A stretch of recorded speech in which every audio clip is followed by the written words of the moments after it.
Hey y'all, I'm Todd Bailey. What's up? It's Arie Lombardozzi. And this is fucking Brewtal. Get in the pit, stock up the fridge, and listen. We're here to cover the latest in metal news and craft beer. A match made in hell. If it makes you bang your head, then we want to hear it. If it tickles your taste buds, share those suds. Turn it up to 11. Crack open that beer. It's about to get brutal.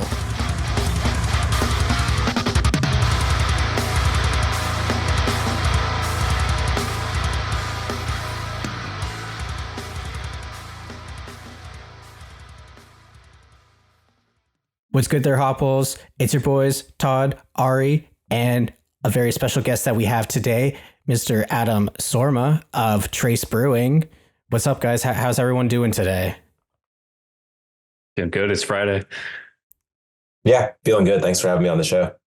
As always, we always talk about like scheduling and how hard it is to do that. So we're super appreciative that you can spend some time with us today. I know we were just talking off camera. You've got like some events going down at the brewery later. So this will be a nice little pregame into festivities for later. Before we get into it, what are you drinking today? We always like to start off and see what's going on. Especially it's interesting. We've only had one other person that's like from a brewery on the show, so we don't really get a chance to go into like the beer side of things that much. So we're really excited about that. And yeah, what do you got there, friend? Yeah, sure. So I guess like I tend to, if I'm not at work drinking our own stuff and I'm just chilling or at a bar, like lately with the weather getting a little bit nicer now that we're getting into spring, I found these little tiny Modelos. They're called MODELITA. It's a 7-ounce glass bottle. It's just Mexican lager. It's just Modelo, but it's like, it's cute because it has a little gold foil and, they're light. And I feel like, something you can kind of pair with like a show if you're at like a bar with a concert or just chilling with friends or at home with dinner. So I've kind of been reaching for these mostly because they're really funny. Like, you guys can the shape and size of it. Yeah. So Arie and I, he's pretty much like the stout guy. I'm usually the lighter side of things, but so I love my pilsners, of course. But I've been on a crazy stout kick, and actually, I'm gonna reveal what I'm going to be drinking here today. It's where's the camera? The cinnamon dolce nitro stout from Firestone Walker. I've never had them before, so I got this from a Pick Six down at HEB. It's a grocery store down here in Texas. So I'm actually going to do the pour. Let's get this thing going. I'm excited for you to have some Firestone. Is a good brewery. This is always the tricky part. I always get nervous. Yep, some of it's already spelled like. It's because I was nervous. That's every time. Always. Yeah, it's a super dark color. That's a stout. Yeah, nitro stout. Hell yeah. Smells amazing. Yeah, I got some head on there after my nervous pour. Mm-hmm. It's a good mug too. Yeah, I picked something with a handle just to. Wow. Okay. Yeah, that cinnamon really comes through.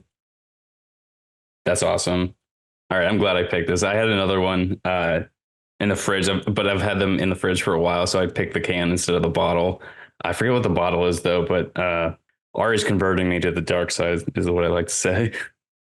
Yeah, that's kind of, that's where I like started, as like someone who likes beer and craft beer was darker stuff. And when Arie visited Trace in Pittsburgh, he got to try some dark stuff. That was cool. Oh yeah. Yeah. The one, it was like the smoked lager that you guys had. That one I was not expecting because smokiness in beer is super hit or miss for me. And it's almost always a miss, but that one was really nicely balanced and big fan. I actually think about that beer quite often. Yeah, that was the Fooder Schwartz beer, the oak aged lager. It's still on. I think it's down to the final barrel at the moment, but I know it is on because I had one yesterday. Nice. We'll see if it makes it through the weekend. Damn, I might have to drop on by then and pick some up. But yeah, that was great, and I'm glad that everyone is on the stout train. Because I wasn't for a while either. Honestly, my wife Skylar is the one. She loves stouts and porters. I almost never touched them before we started dating, and then I've been a convert ever since. So can thank my wife for that, boys. Oh yeah. But you're liking the beer there, Todd. You're into it. Yeah, I'm coming back for seconds right now. Nice. Hell yeah, dude. Mine is not like, I mean, it is interesting, but it's not beer, but it is related. It's an adjunct here. I have the Arizona iced tea, the hard I love lemonade. We just picked up shout out Sheets. Fuck you, Wawa. We were at Sheets grabbing some stuff earlier, and we saw this mix packed, and they had like the OG, like the honey ginseng, and there's a peach one. Had the honey ginseng already, which was good. It basically tasted like an Arizona iced tea, but boozy. And of course, like, cause it's a malt liquor, it has like that weird, like malty, like that malt liquor aftertaste. So, like if you've had it, like, you know exactly what I'm talking about. Just kind of like an artificially flavored, but I haven't had this one, but it is, it's 5%. And the can, you know, it just looks like an Arizona iced tea can. So big fan of that. I wish it was 99 cents like the Arizona can, but they have to charge a little bit more for that, which understandable, but still not too bad. It was like $16 for a 12 banger. So cheers. Happy Friday, everyone. And let's have a good time. Yeah. Hell yeah. Cheers. Yeah. Arie, I've never had that. That's new to me. Dude, if you like iced tea, like Arizona iced tea specifically, it tastes exactly like that, just with the booze, which I really am pretty impressed with how many like of these bigger companies are able to have the integrity of the flavor, whether it be like we had Monster before, and like that basically tastes like a Monster. The Arizona iced tea tastes pretty much the same. I can't think of one that I've had that I'm just like, man, this is, well, I mean, there's some like weird variants, like the PBR coffee, and like sometimes they get like a little too out of pocket that I'm just like, I could go without this. But when you have like the actual product itself, and then all you're doing is adding like the alcohol to it, but it still tastes like that, that's a win in my book. So yeah, I'm a big fan. Nice. That's awesome. Yeah, I do remember the PBR hard coffee. That had a moment. I remember it was like on every shelf of the distributors, and it was moving super well. And then after a little while, I just never saw it again. You know, it kind of, that trend, like the hard coffee trend, was in the same vein, at least in my opinion, of like how the hard sodas were. And I think the big nail in the coffin is the rise of the hard seltzers, because like you're getting the same alcohol content, but you're getting like less calories. You're not having like crazy hangovers unless you're like pounding a fucking case of White Claw. Unless you drink the whole thing. Yeah. But like, you know, you don't really see hard sodas anymore. Like you still have your hard coffees, but the biggest ones are going to be like the teas, well, the seltzers, and then like the teas, because twisted teas never going anywhere. I don't know. Again, it's just because they're the malt liquors. Like it just has that weird chemically taste to it that just, it either works or it doesn't. And when it doesn't, it really doesn't. Yeah, it gives like a tinny metallic. Yes. Yeah, I'm not a That's not probably a the fan best of way that to either. describe that. Yeah. Yeah, totally. Yeah, there's actually two guys here in town that are about to open kind of like a new concept. Have either of you guys ever had hard ginger beer? Yes. Yes. I haven't. No. Yeah, Big fan. I hadn't until these two guys. Their company is called Jackworth, and they're opening a ginger beer brewery. It's over on the east side of town, actually near where I live here in Larimer, and they're basically doing like between like 5 and 8% ABV lineup of hard ginger beers, and they're good. They're not quite open yet. They're still dialing in each batch and doing a series of soft launches just to like get the product out there and have folks try it. But yeah, first time I ever tried that, I was there, and first time I've ever even really heard of it. We have ginger beer at the brewery, but it's just NA, it's just soda. But this is like fermented hard ginger beer. Interesting. Dude, the gateway for me is Krabby's, which I believe is from Ireland. Don't quote me on I've that. heard of that. Yes. But like when I worked at 1,000 Beers back where Todd and I are from in Erie, my one friend, shout out Doug, that's like almost what he drank like exclusively, which is a very niche like thing to be into. But a lot of people will get it and make like harder Moscow mules.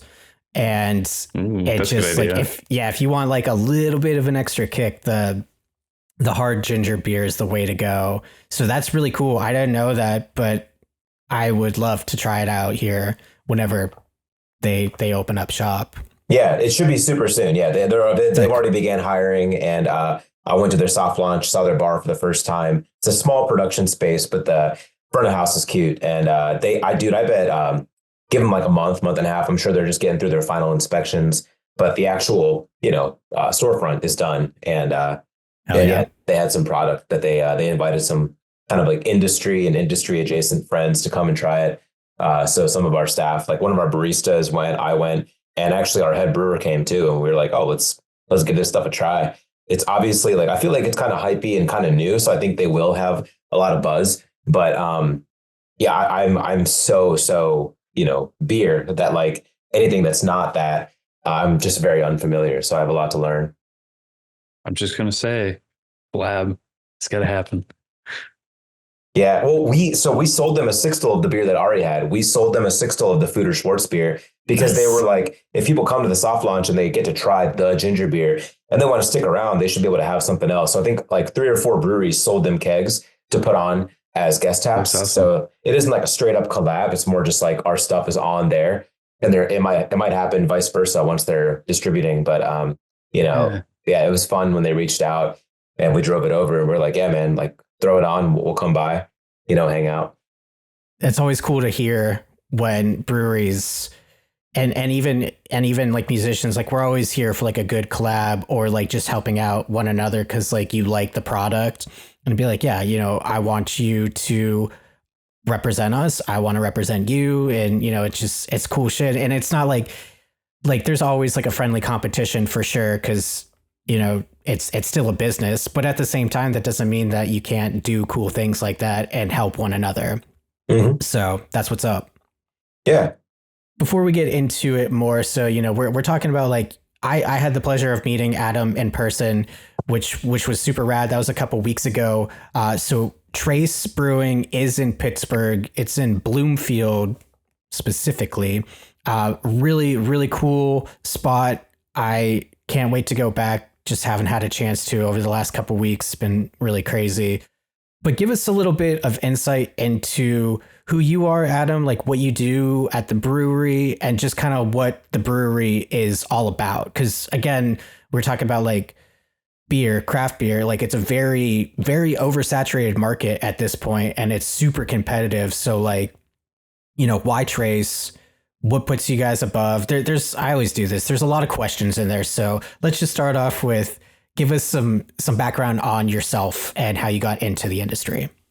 Sure. Yeah. So yeah, I'm Aadam. I'm the head of marketing at Trace. So I do like our website, our social, I book the food trucks, help with the events. What I don't do is brew. So that's like definitely sometimes a common misconception that people meet me and think I'm the brewer, and I've never brewed. I love beer, but our head brewer, Zach, he handles that. But yeah, basically like back in like 2016, 2017, a buddy of mine bought like a decommissioned school bus and he made it into a brewery tour. So he called the company Porter. Yeah, it was super fun. And Porter was like both the style of beer porter, but also it was his mom's maiden name. And also like a porter back in the day would be like somebody who would sort of guide you or open a door and like, port you in somewhere. It's meant to be. Yeah. It was like the most fun job probably that I ever had. It was also really like eye-opening because I would just pick up guests on my bus and, every tour you would get 3 stops. And at each stop, you get like a flight or like a tasting sample and then a tour of the back. And so I was giving tours at like Dancing Gnome, East End, like, we went to so many breweries, Full Pint. This is like, years back pre-COVID. So did that for a while. And then the pandemic hit and that kind of ended that. I also briefly bartended at Bar Marco, which is more of a wine and cocktail concept here in Pittsburgh. To be honest with you, mostly I just did events. So people would like get married or have a birthday or like a baby shower. But started kind of getting into beverage. And then Yeah, around like, I guess 2018 or 19, I met Dave, and Dave is like our main owner. It turns out we were neighbors, and he and I would just Nice. drink beers on his porch. Yeah, he was cool. He was sort of like we became friends, and he was raising money to get a building and like to open a brewery. So I always joked, I was like, man, if you ever need a head of marketing, just give me a call. Like I'd happily join you and work on this project. And it started to get like more and more real in like early to mid 2020, but it was peak like COVID, so we weren't open. But they brought me on in like June of 20, and then we finally opened kind of like fully in February of 21. So that was when I like transitioned from like little like month to month contract marketing work to like full time. And so I've been with them since the start. But Trace is basically a brewery and a coffee shop and an event space. So we do a lot of like shows, and we've certainly done metal, do a lot of hip hop. We do a lot of R&B, a lot of disco. But I do like when we get like a metal act, usually just like smaller local metal acts. And yeah, and like as far as beer goes, our goal, it's pretty easy. I mean, like as far as like simply explaining it, our goal is to try to have a beer on for every type of drinker. So like earlier you mentioned stout, we try to always have something dark. I'm drinking lager, so we actually do always have lager because our only house beer is a German pale lager called Keller beer. So we do the light stuff, we do the dark stuff. Zach brews some great IPA. So we do hazy IPA, which is probably the top seller. And then we also mix in a lot of Saison and sours as well. So it's sort of like across the spectrum. So if folks walk in, and they're reaching for a beer, our goal is to be able to have something that, they might like. Yeah, and that's pretty much it. And then we opened our coffee shop. So coffee started in July of 21, and that's led by my colleague, Joe. So Joe roasts his own beans. Like he'll fly to Guatemala and like get beans and bring them back. That's and he'll awesome. roast. That's sick. Yeah, it's cool that it's sort of like in-house, out of house. Like his brand is called Ghost, just GHOST. So our coffee sort of sub brand is Ghost, and then Trace is like everything else. But because of that, we open at 8 a.m. 7 days a week. And Joe runs the coffee program, and then Zach runs the beer program. And then I'm kind of doing marketing for both, along with our events and like food trucks and anything else we have going on. That's so cool. Yeah, we're both of us are big fans of coffee, aka lifeblood. So we are all about that. Yeah, it's my favorite beverage. Yeah, people are like they meet me and think I'm like obsessed with beer, and I love beer. But if somebody like was like, "Hey man, you can only have one drink, for the rest of your life, what would it be?" And I would have to go with coffee. I love coffee, and I love the coffee that Joe makes. I was actually reading online. There's a spot actually in Austin. I think it's called Cosmic. Have you heard of that? Mm-hmm. Oh yeah. It's like half coffee, half beer. Yes. Yeah, that's dope. Yeah, I saw they got a shout out in some article that I think we were part of, and about like a double beverage concept. And I think that's cool that you guys have that in Texas too. Yeah, Austin's actually really good with crossovers, if you will. Combining things. There's another place that does exactly that, and I'm blanking on it. So sorry, business that I've been to that I am forgetting. But I work early mornings, and I work for news, so we were doing a live shot nearby. It was kind of like an industrial park. And then the person we were with that we were doing a live interview with, she was like, "Oh, you got to check out this coffee place." So we ended up going, and you walk in and I'm like, "This is a bar." Like you didn't mention anything about that. But it was just like low light at the time. It was like 7 a.m. But I was like, I'm digging this. Like, this is cool. I love the fact that I can get a coffee right now and know that this is going to be open later for a beer. So I honestly love that concept. Yeah, thanks. Yeah, it was something that, like, to be honest with you, was kind of even above my pay grade. Like Dave wanted to do half coffee, half beer because of COVID. Yeah, we were just like super delayed on coffee. Like we were like, probably the move is going to be to just start with one thing and do it right, and then add in the coffee element. So for those first few months, it was just the brewery, and then we opened the cafe. But yeah, he was inspired by stuff he saw in Europe, stuff he saw in other cities, certainly Austin, New York, LA.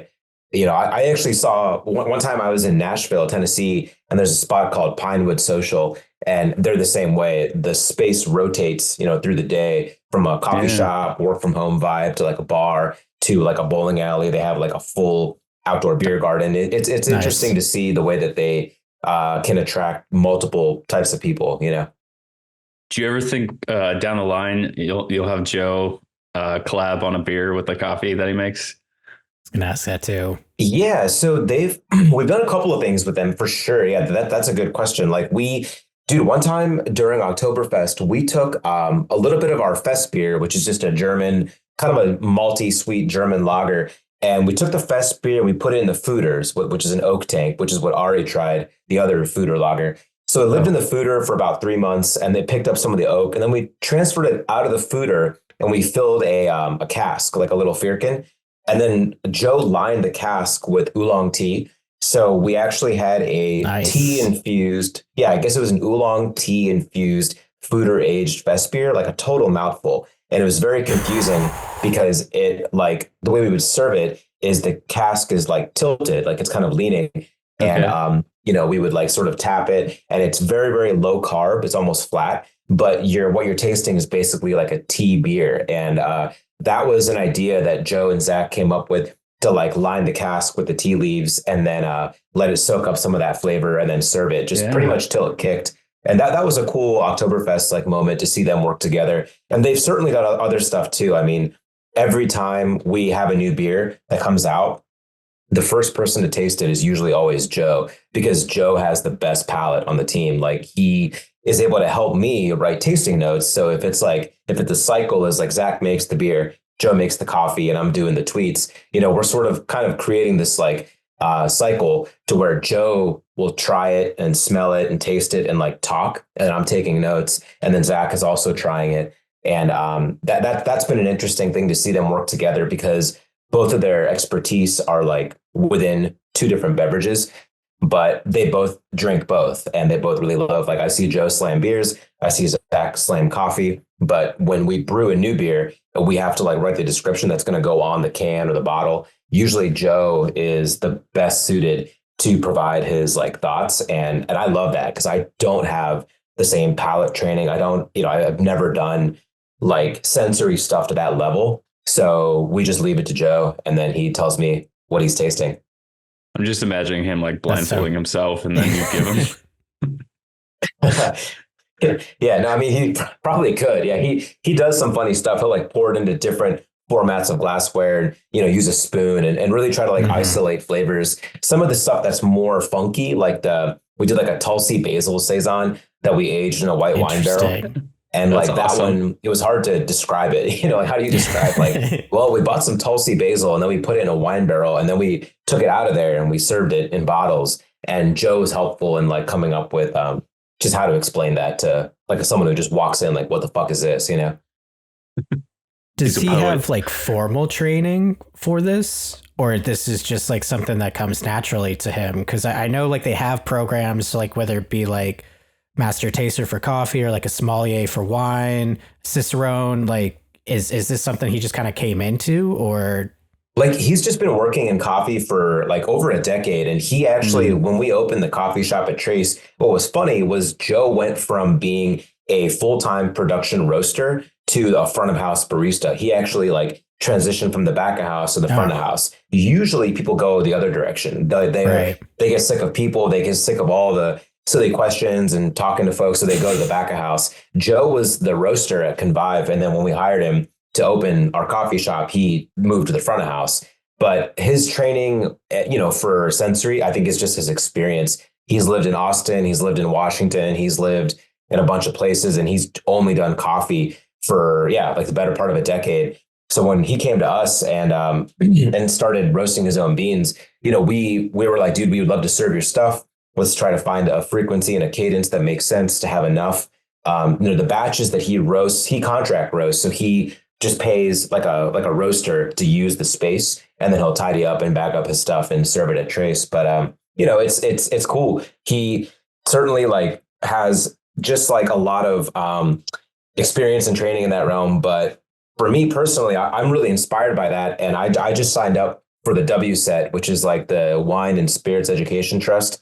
So the WSET level 1 in beer is offered. It's actually going to be offered here in Pittsburgh. They're bringing in an instructor. That'll be at the end of June. It's like a 2-day exam, but that'll be my first time trying to dial in my palate to better pick out stuff like a yeast expression or a hop expression, stuff that Joe and Zach do, every day. You're going to be a super cool. young Padawan learning from the masters. Yeah. I love that. Yeah. And then who knows, maybe then after that, I'll be able to help, write the description. It's a good goal.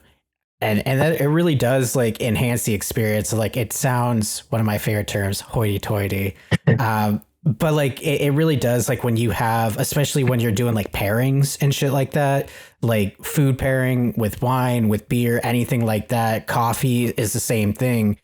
I talked to my wife. She works at Starbucks, and like they used to do pairings with coffee and like pastries and stuff all the time. And she loves doing that.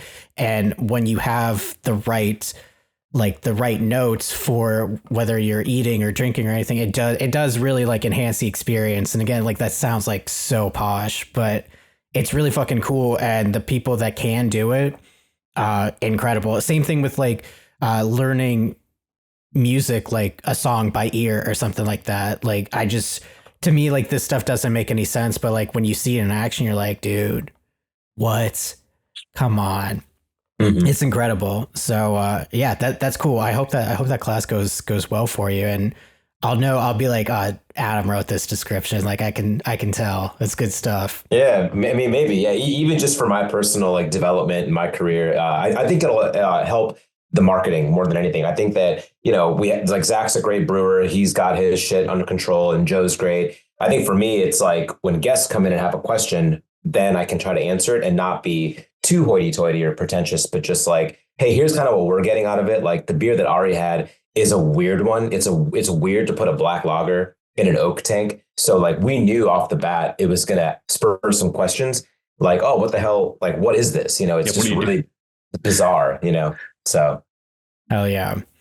And having people come in and having questions and stuff, like, do you find like, of course, I'm sure you have like your regulars, but do you have like your regulars that frequent both? Like they'll come in for their coffee in the day and then be like, oh, here's the stuff in the nighttime where you can be like, oh, okay, like, you like this coffee. So like maybe you like this beer.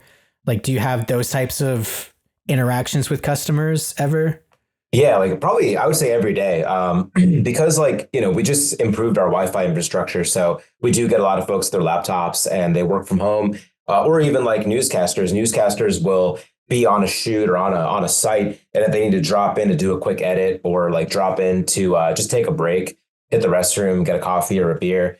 Yeah, we see that a lot. The funniest is when I see it in reverse. So this morning we have a regular and he is a bicycle repair guy named Mike, and he repairs bikes. And every Friday morning he'll come in and have a lager. And then before he goes into work around 10, he'll finish with a coffee just to like snap back out of it.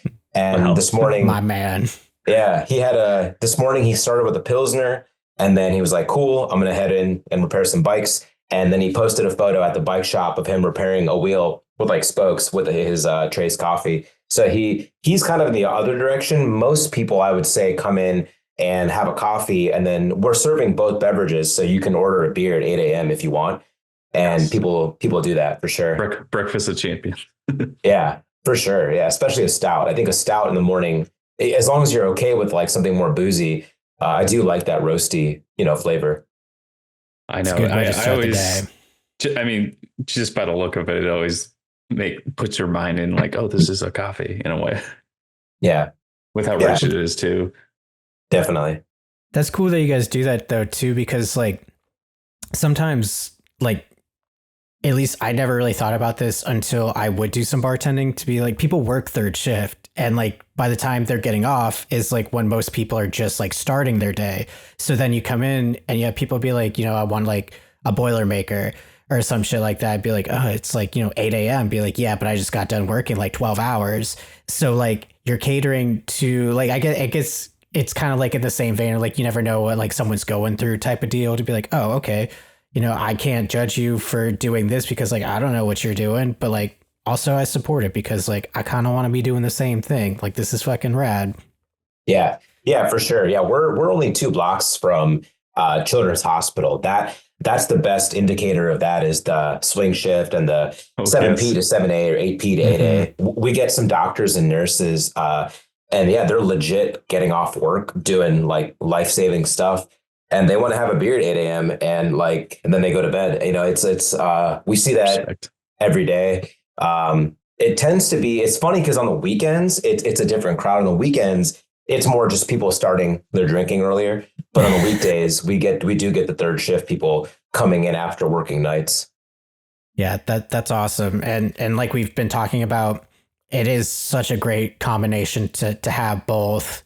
And I constantly think about when the last time I was up in like the Boston area. This was like almost 10 years ago, but this is when Harpoon did, I think they still do it, but they had like a Dunkin' Donuts porter. And I remember seeing this big billboard. It was like 8 a.m. with like a Dunkin' coffee, and then 8 p.m. was the Dunkin' beer. And like that shit frequents my brain all the time. So anytime I see something like Trace or the places that we were talking about in Austin, I'm like, yes, this is like, that's my people. Like that's the kind of shit that I want to be in, and I love it. So, and I think I told you this too, Adam, is like when I was looking up breweries in Pittsburgh, just in general, Trace really stood out to me like for that reason.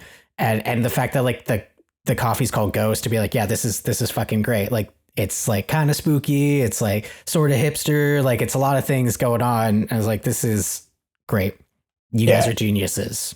Thanks. Yeah. I just realized, talking about coffee and beer, one of our t-shirts is just like a little swirl of both. Oh, that's cool. Yes. I'm gonna have to pick that up. That's rad. Thanks. Yeah. It was like one of my colleagues had the idea, and she was like, hey, what if we just made a shirt that was both of our like in-house beverages, you know? Yeah. And so like a designer like whipped it up kind of quickly, and we just sold it as like a cheers. Yeah. Yeah. Dude, that's so sick. So getting into a little bit more of like what you do at Tracer, Adam. So like you talk about like hosting events, and this is something that you've been doing for a long time. When you guys as a collective are coming up with events, are you the one that's like pitching the idea? Is it like, because it sounds like there's a ton of collaboration going on, and the results speak for themselves. Like you guys are doing very well, and that's fucking sick. But like, are you the one that's coming up with it? Is it a culmination of ideas? How's that process work? Yeah, a few of them are me, but honestly, the main person like concepting it or reaching out to DJs or reaching out to bands and doing the booking is my colleague Katie. She's our general manager. So she like came from a bar in Pittsburgh called Spirit, and Spirit does like a ton of events, like everything from like drag shows to bingo nights to trivia nights to, you know, metal shows, hip hop concerts. Like they've hosted Mac Miller when he was alive. Like they've done like bigger acts. So I think that Katie, like for a lot of the day-to-day booking, a lot of conceptual stuff, she's more in that realm. Some of it is me, like some of it where I see something and I'm like, oh, this would be a good fit for Trace, like for our space and our crowd and our vibe. Most of my work starts after she approves the budget and approves like a date and a time.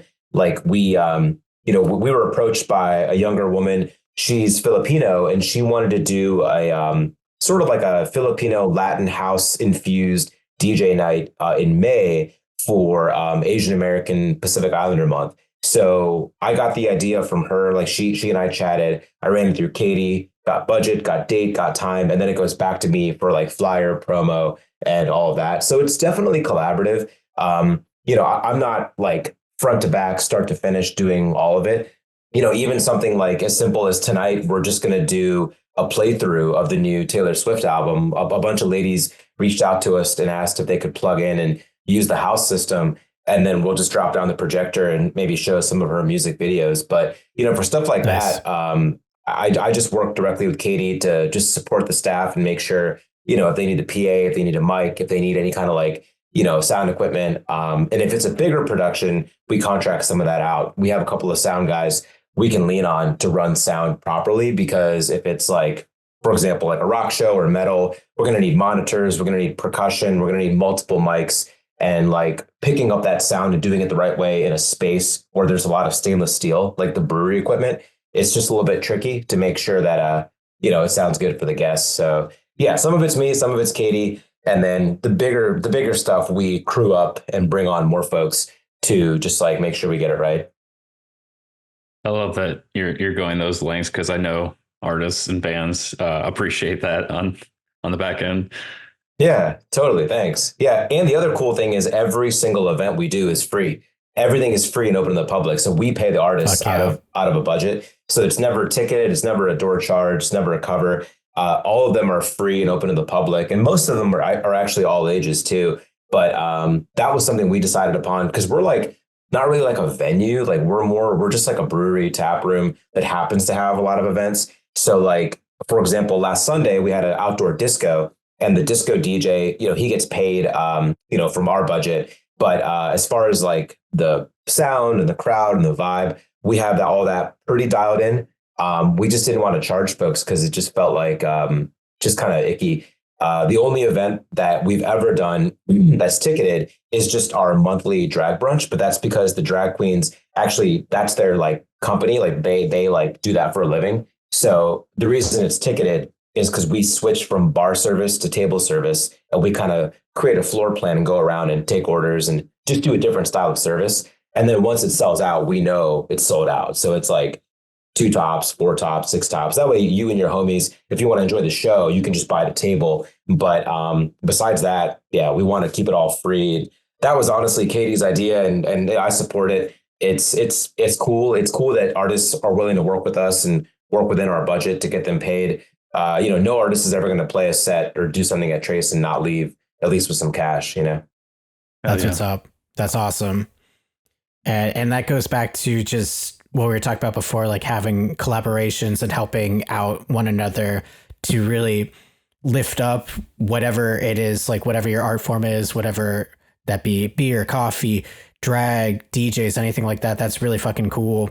And, yeah, I remember when I went there, like you kind of explaining that a little bit and just saying that you wanted it to be like something where everyone in the neighborhood could go and like enjoy these types of events and not have to worry about the tickets or anything like that. So that's really cool. And especially for like how expensive everything is nowadays, just to even fucking like live, to be like, oh, I can actually go to this event and like I can afford a couple beers now instead of just being like, well, I'll go and like maybe I'll get a beer. Yeah. That's cool. That's awesome. Yeah, thanks. Yeah, that's honestly how we make the money back. It's just through beverage. I think that like we've heard that from guests to be like, oh, it's cool. Like I came to your show and it was free, so I got to like take that $10 and put it towards drinks.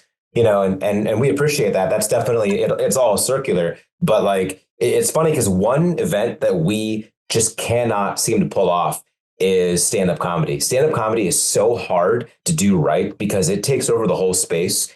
I've seen other breweries table service too. Yeah, totally. And if you're not into it or the comic isn't that good or something, then it's like an awkward vibe. We like tried it and I was like, man, this is so fucking hard. And like there are other spaces in Pittsburgh that do it and do it really well. One of them is Bottle Rocket. Bottle Rocket's like a bar.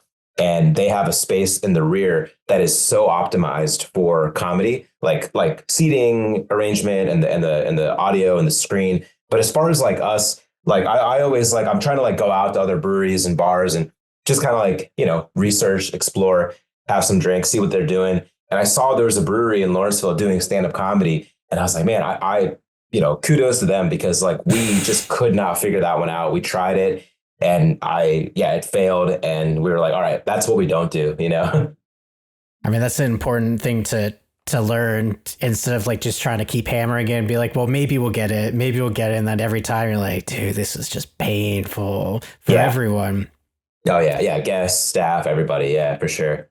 Like you said, comedy is really tough in general. So when it doesn't pop off, it doesn't pop off. But I do want to talk about, since this is also a metal show, and I know you are a metal fan. We've talked about this a lot off camera, but you talk about like bringing in like metal bands, like local metal bands. Like what are some of your favorite local metal bands here in the? I think we said this a few times, but just to reiterate, like Trace is located in Pittsburgh. So like, what's some of your favorite local Pittsburgh bands that have come through Trace? Yeah, like so a couple of our neighbors are now like a punk band. And what's funny is they're Their band is called Fuck Yeah Dinosaurs because all of their songs are about dinosaurs, but they Love play it. like a pretty fast paced up tempo, like funky metal punk. And what's funny is they have a record out and it's called 65 Million Beers Ago. And they love beer and they live right behind the brewery. Our Oh, building used to be a DIY punk venue called The Shop. So we knew Nice. off the bat we would love to host shows because that crowd that knew that when it was The Shop, it would be such a slap in their face to like make it a fancy hoity toity like brewery and they wouldn't feel welcome back in. So like John and the guys in that band, they've played the brewery several times, indoor, outdoor, offsite. We've taken them to other venues with us. They're probably my favorite. I really like their live show. It's very energetic. A bunch of others have come through for sure.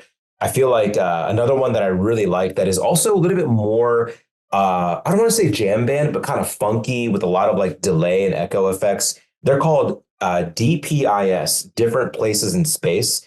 And they've played Trey several times and it works really well with the lighting arrangement and the sound and the beer to have it be almost like a jam band, but much, much slower and much more with that reverb and that delay effect.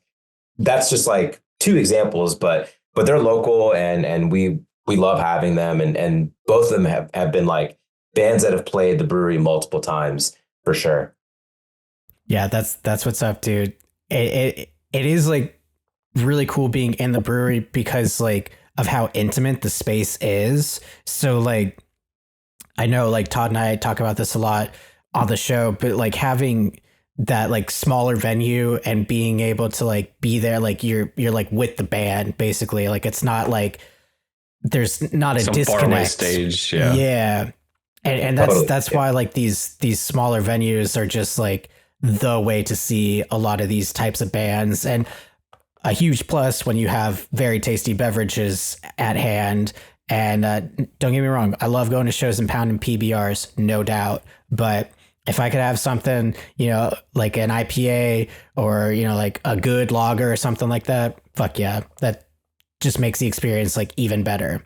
And sometimes too good, because then you get like too wild and, then you're out for a week because you're over 30 and can't do that shit anymore. Yeah.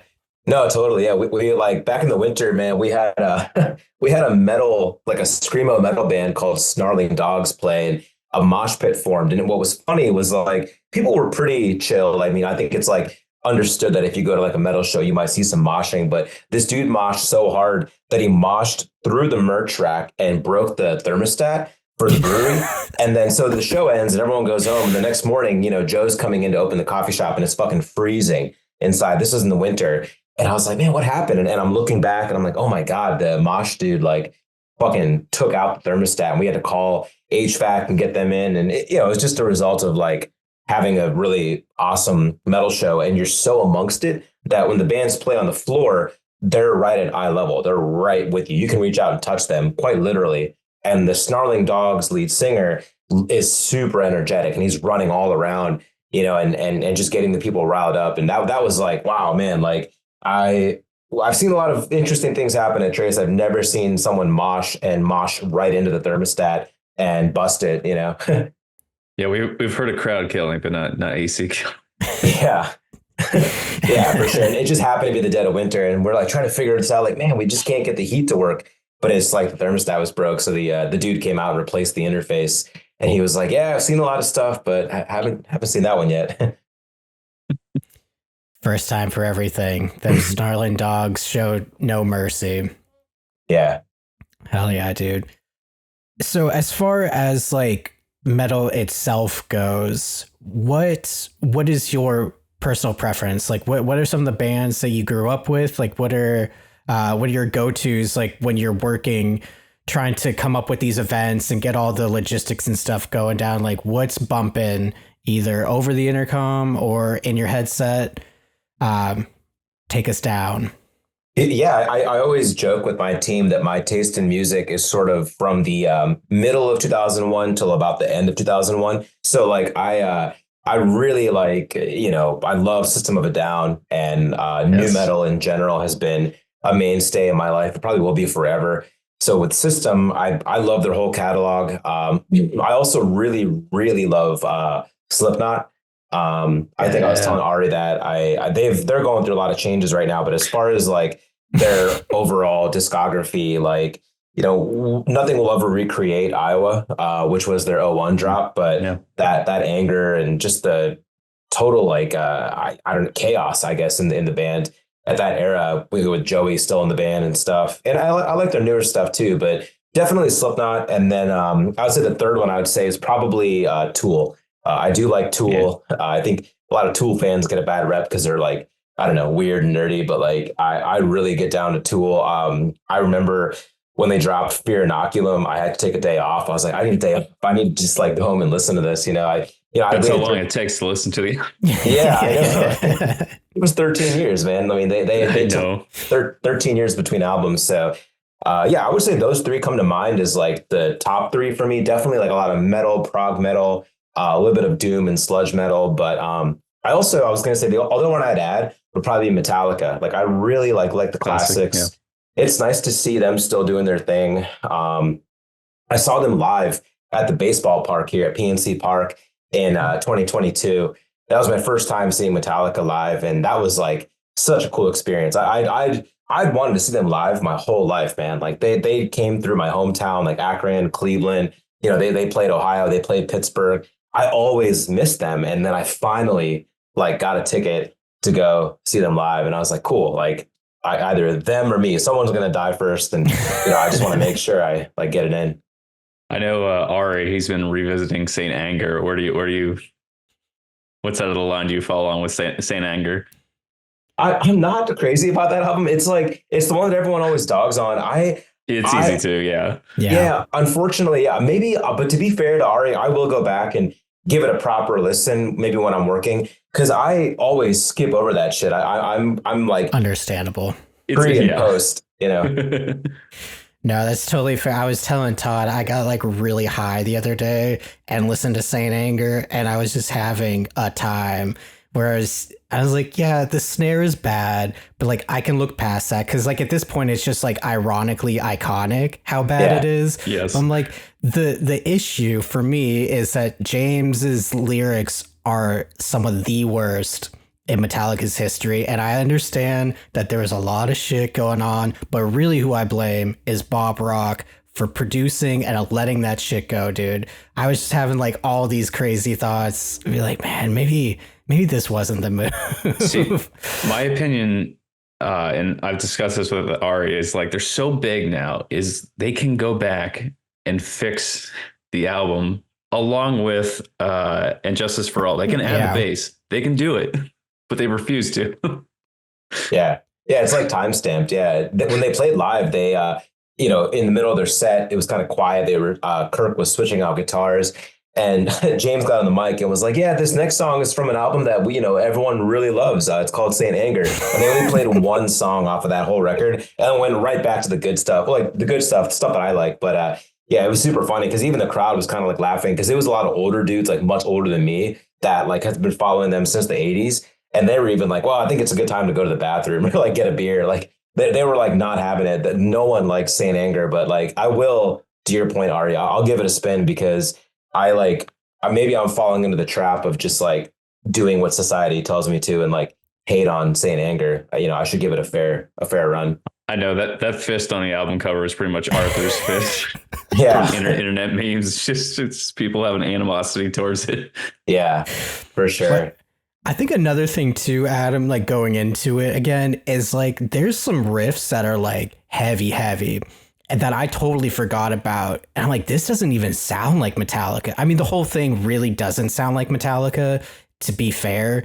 But it's like a weird cross between like grunge and nu metal, but like from '03 and like really weird production. Mm-hmm. But like there's some heavy shit. And I was like, this is good. But then I'd also think about like when they shot the video for St. Anger in San Quentin and be like, could you imagine being an inmate in San Quentin and you're a lifelong Metallica fan, and then like that's the fucking shit that they're playing? Be like, no, like I'm going back to my cell, like in one of the craziest You're like, I'm prisons. gonna Like, catch I another don't case want 'cause of this. Yeah. Yeah. I'm just going to finish out my time. Yeah. Yeah. Yeah. I know, dude, truly. Yeah. Like production quality and lyric writing and some of that stuff. Definitely. But you're right. Some of the riffs are pretty bone crushing. And I love that. Sometimes it strikes me by surprise. I'll go back and listen to older records like, damn, like this, this off track had like a really sick riff just thrown in there. And some of it, if I was maybe older or like, alive during like Kill 'Em All, like that era, and you hear it and you're our age. Yeah. Could you imagine being alive in 1983 and they dropped Kill 'Em All and you'd never heard something like that? That'd be like the Beatles of like the 80s, like you would just shit yourself. To see Cliff on bass, like, come Yeah. on. Yeah, I know, right? Yeah, R.I.P. for sure. Moving away from Saint Anger, if you had to choose your favorite album from them. Saint Anger. Oh, for Metallica? Yes. Yeah. To move away from Saint Anger. Wow, man, there's so many. Dude, believe it or not, man, this is going to sound so cliche, but like that first S&M they did with the San Francisco Symphony Orchestra is amazing because that's a good choice. Yeah. I love that collaborative effort. I love that David Kamen like wrote all of the orchestra parts and then proposed it to Metallica. Like he wanted to do that. And then to take it a step further to make it a 2-night show, one time only. And Metallica wrote 2 original tracks that were performed with the orchestra for the orchestra. Like that, I think it was called like Minus Human or something like that. Like they're awesome. And they were written specifically to be performed live that night.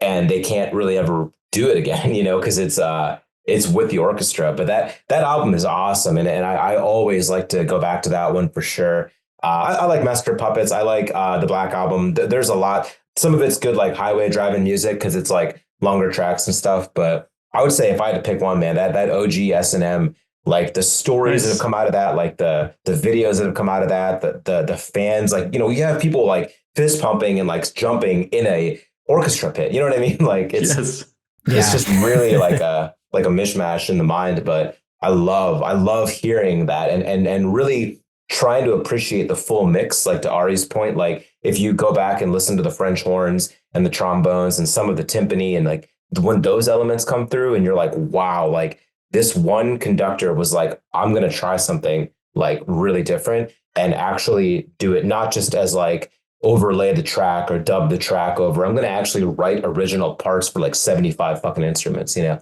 think that's incredible. I love that answer. Absolutely love that answer.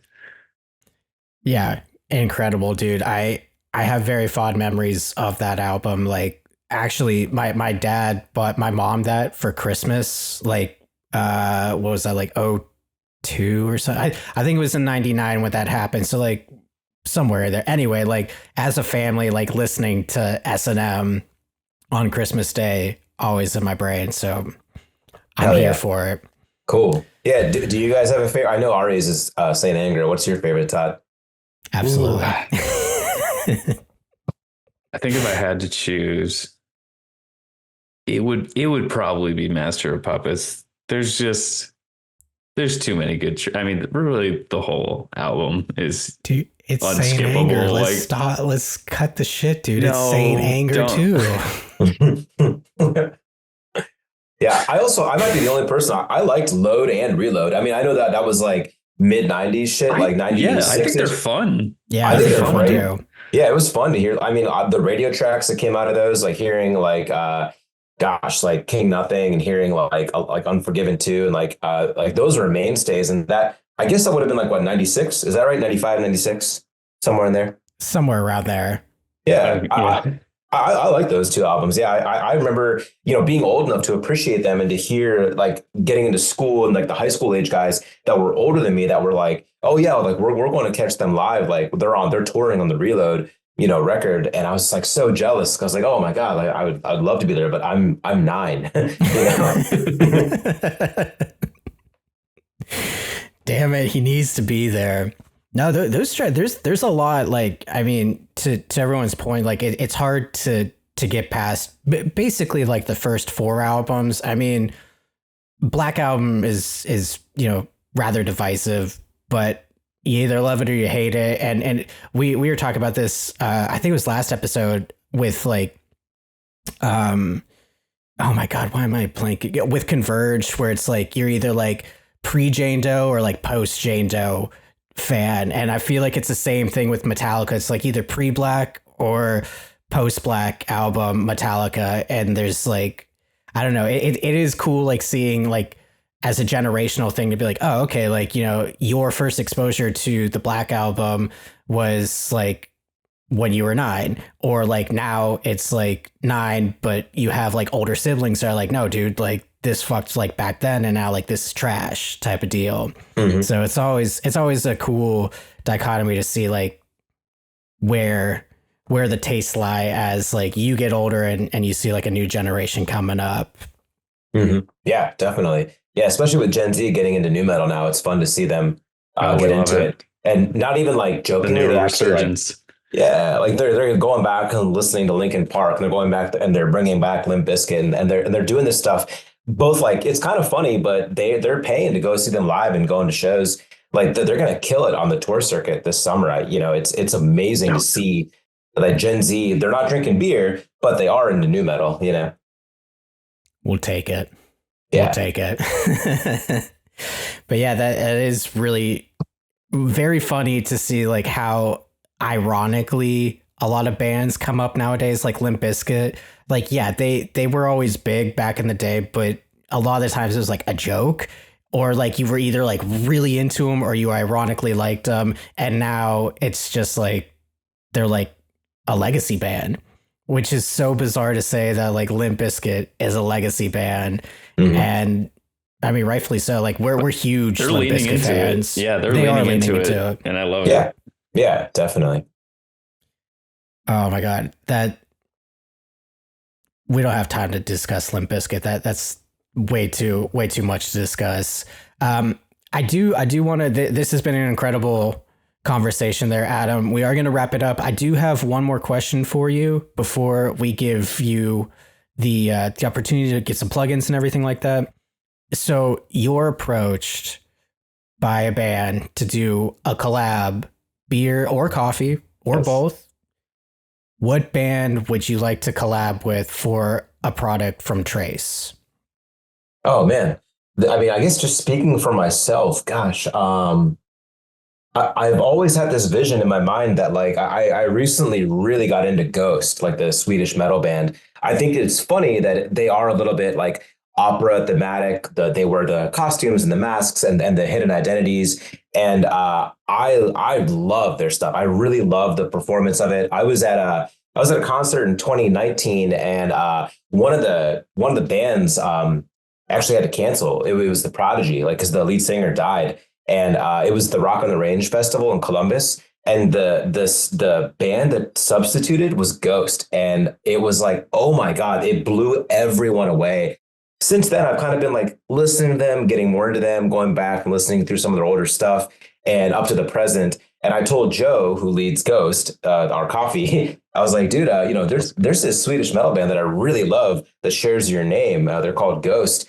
And I was at a coffee festival in Raleigh, North Carolina, and there was actually a coffee barista or a coffee shop doing merch that was in the realm of Ghost, but for coffee, but using the Ghost metal band's like moniker and the typeface and the font and the logos. And I brought some of that back for Joe. And I was like, we need to recreate this, man. Like I would say it'd be so cool just because like also when you look at like how they choose to perform with all the backing singers and basically like a full army up there, all in those like, in the satanic nature. I think it's funny, and it's very much like, what was it? The state of Tennessee like banned them from playing one time because they were like, oh, this is going to corrupt our children. They're satanic. But it's like, that's part of the act, that's part of their art.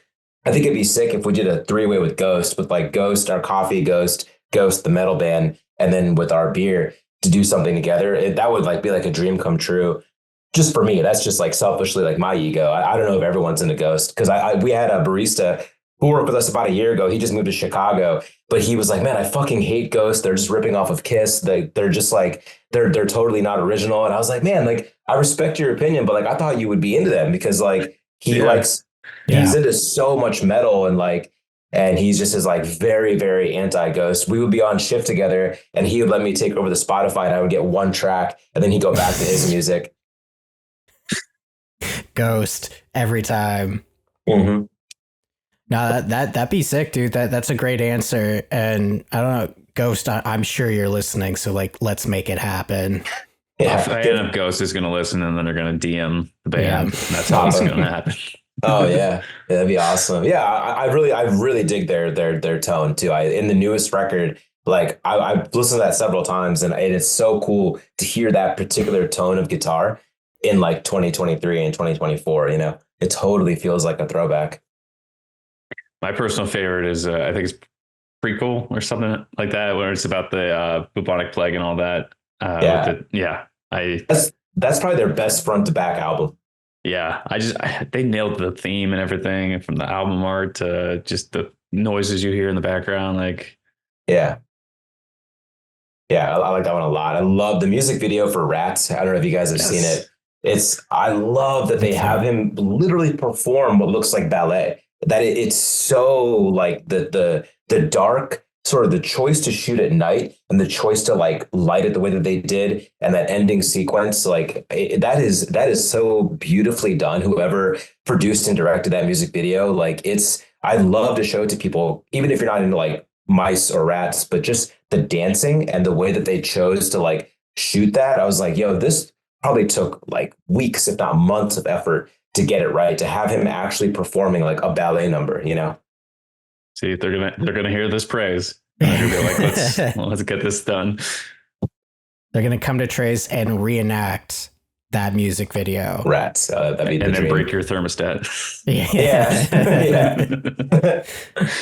No, that's awesome. Ghost is a band that does like theatrical metal well, because like there's the one band that I always think of that I'm just like, man, this is more painful than anything is seeing like in this moment, because just of like how long the breaks are in between like Maria doing costume changes and stuff, which, you know, it's a great show, but there's a lot of downtime where you would hope that there wouldn't be. But Ghost is just like front to back, like full theatrics, and they pull it off quite well. Yeah. That's funny you mentioned this moment. There, a couple of years ago, the person who ran their merch, he lived in Pittsburgh. His name was Will. And he's the one who got me backstage in Cleveland to the Slipknot show, because In This Moment was on that tour. Nice. And like I was like, all I could do was thank In This Moment. I was like, thank you so much. Like, your merch guy got me in on the list, got me VIP, got me backstage. And of course, yeah, Maria is like totally running around doing her thing. And those guys couldn't even really watch the show. That they were just busy prepping and doing all their stuff, and continuing the tour. But I was like so appreciative of that dude to call me up at like, it was like 1 o'clock on like a Tuesday. Was like, can you be in Cleveland by 5? And I was like, I'm taking a half day. Because he's like, I got you backstage for Slipknot. I was like, all right, sick. I think I can make that work. Yeah, say no more. Like, yeah. Dude, hell yeah, that's awesome. Yeah, I even snuck in beer. That was the funniest part, because like there's like, obviously like metal detectors and stuff, but if you're going in the back, like the dressing area, there's sort of like a sense of trust, like just don't bring like a weapon. And it was so funny because I was like, man, can I sneak in a couple of like IPAs? And I did. It just felt really cool to like, I've never, in the year of our Lord, we're not walking into shows carrying our own beer, but that was pretty funny. I snuck in like a Dancing Gnome Lustra to the Slipknot show and drank it. That's awesome. That's like bringing the candy to the theater. I love it. Yeah, I know, right? It felt so much like that. Yeah, I popped off a selfie and sent it to Andrew. I was like, you're not going to believe like where I'm drinking your beer, Dude, that's awesome. That's awesome. I think we'll end it on that note. That's a good one to end on. Well, again, thank you so much, Adam, for coming, hanging out with us. Well, I guess, Todd, do you have any questions before Adam gives us plugs? I really want you to promote your stuff right now. Let people know just where to find Trace online and offline. Yeah. Sure. Yeah. I mean, we're a really tiny brewery and coffee shop, so we're not really distributing. But if you are listening and, you live here in Pittsburgh, we're in Bloomfield on Main Street, 4312 Main Street. And you can follow us online. It's just at Trace Brewing on Twitter, Instagram, and Facebook. And if you were to DM any of those accounts, it would just go to me, because I do all of our social. And then our website is just tracebloomfield.com. There we go. If you're a Ghost fan, book Ghost at the brewery, and then we're gonna get that collab done. Yeah, that booking fee would be like our whole annual budget, but that would be so funny. I mean, gosh, man, I think there are a couple of like regional acts that we could probably get in, but Ghost would be like shooting for the fucking moon. Anything's possible, so we're gonna make it possible. Well, we probably won't, but hopefully someone will. We're manifesting. We're manifesting it. Yeah, putting it out in the universe. Hell yeah! Hell yeah! Cheers, Adam, Todd, Hopwolves. Thank you. Always a good time here on Brewtal. And yeah, let's get it. Thank you so much. Cheers.